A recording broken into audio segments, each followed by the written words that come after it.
আসসালামু আলাইকুম। আশা করি সকলেই ভালো আছেন। ফার্মিং ফাইটার চ্যানেলে আপনাদের সকলকে স্বাগত জানাই। আজকের ভিডিওতে আমরা জানব শশা গাছে যখন খাদ্যের অভাব হয় তখন আমরা কিভাবে এখানে খাবার ব্যবহার করতে পারি। এক হলো মাটিতে ব্যবহার আর দ্বিতীয়টি হলো গাছে ব্যবহার। দেখুন এই যে ড্রেনটি রয়েছে এই ড্রেনে রাসায়নিক সার, জৈব সার, বিভিন্ন প্রকারের সার যখন আপনি একত্রে মিশিয়ে ড্রেনে ব্যবহার করে সেচ দিয়ে দিবেন অথবা বৃষ্টি নামার পরে ব্যবহার করবেন। এটি হলো একটি পদ্ধতি। আর দ্বিতীয় পদ্ধতি হলো গাছে সরাসরি ব্যবহার করা। সেক্ষেত্রে এখানে সকল প্রকারের সার যেমন ডিএপি, ইউরিয়া, পটাশ এগুলো ব্যবহার করা যায় না। এর বিভিন্ন ভাগ রয়েছে।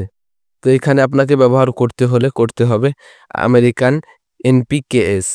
বিভিন্ন কারণে মাটি থেকে যখন গাছটি খাদ্য গ্রহণ করতে পারে না তখন এই খাদ্য গাছকে উপরে স্প্রের মাধ্যমে দিয়ে দেওয়া হয়। তো এখানে আপনি প্রতি লিটার পানিতে এনপিকেএস 3 থেকে 4 গ্রাম হারে ব্যবহার করবেন। এই ওষুধটি যখন আপনি ড্রামে দিবেন তখন কয়েক মিনিট ধরে গুলিয়ে নেবেন, কারণ এটি পানির সঙ্গে মিশতে একটু সময় লাগে। এজন্য 3 থেকে 4 মিনিট ওষুধটি পানির মধ্যে রেখে গুলিয়ে তারপর আপনি বিকালবেলা ব্যবহার করবেন। তাহলে এর যথাযথ কাজ পাবেন। সম্পূর্ণ ভিডিওটি দেখার জন্য ধন্যবাদ। যদি ভিডিওটি ভালো লেগে থাকে অবশ্যই একটি লাইক করবেন। চ্যানেলে যদি আপনি নতুন হয়ে থাকেন তাহলে সাবস্ক্রাইব করতে ভুলবেন না।